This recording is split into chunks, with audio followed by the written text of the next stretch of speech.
Kalau depan-depan ni, kalau depan-depan apa? Bakal ditumbangkan. Coba Arnold terdapatkan. Lululah. Woi! Mengubah arus perlawanan dengan satu. Woi, what happened to SRG tu? Bapak dia ini Vamos dah evolve tu guys. Kau memang seorang pro player ke Yuki? QCB. Okey, aman komod. Dah buat perangai dah. Dah buat perangai ya guys buat perangai. CB dah start buat perangai. Dengan tsunami Islam dikumpulkan dengan badan race daripada tak boleh no. Weh, sumpah kalau seorang start season weh, dia akan efek ke semua tim tu. Ai, sumpahlah. Diberikan ruang zone.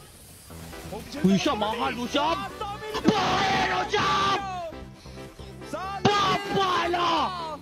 The way of the dragon. Seorang pemain yang masuk mendapatkan tsunami Islam. Yums berjaya untuk ditumbangkan. Wih, next. Dikembangkan berbeza dan break skornya untuk katakan Raleigh. Selamat tu next. Untuk memaham gol lain dan Woi, kasih bam. Kram juga terpaksa untuk berikan keluar. Innocent Kawasan ini Farsi mencuba. Boleh. Apa, boleh. Sekarang ni damage masih tidak mencukupi kerana mereka mendapatkan skill. Haya ni. Takut dia shadow tu. Okey, tak ada shadow. Free. Lock free. Kita macam tu je. Kalau tak ada tower mid. Kali Oh, ini lemok. satu Rika. Syam. Lasik. Oi, flicker do see you. Cukup meyakinkan tetapi tidak terkena. Smoke cuba untuk keluar. Wih. Terpaksa. Aman, main. Santai. Cik baik tu B. Pompa.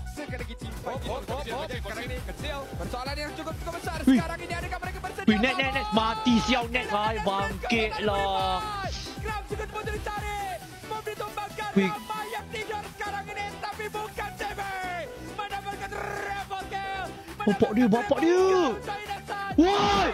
Wih, B tolong. TV mencari Anderson.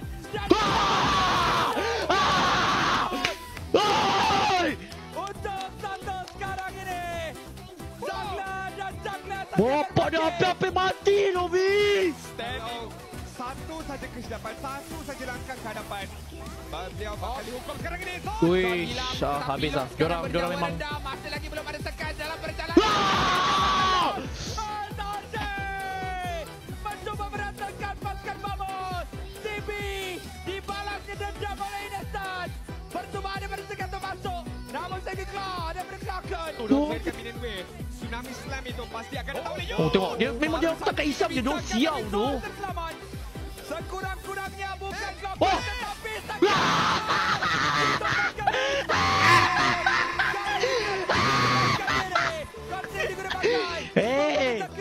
adik. Kau ingat zone tu adik-adik ke tu? Oi, Kemon tu. Itu otai siau. Seru guys, On scene. Dia memang angkat, dia memang tendang. Kau jangan. Makan kau Yum. Wih, victory hit tu. Wih, ni. Ya Allah. TV seru. The last man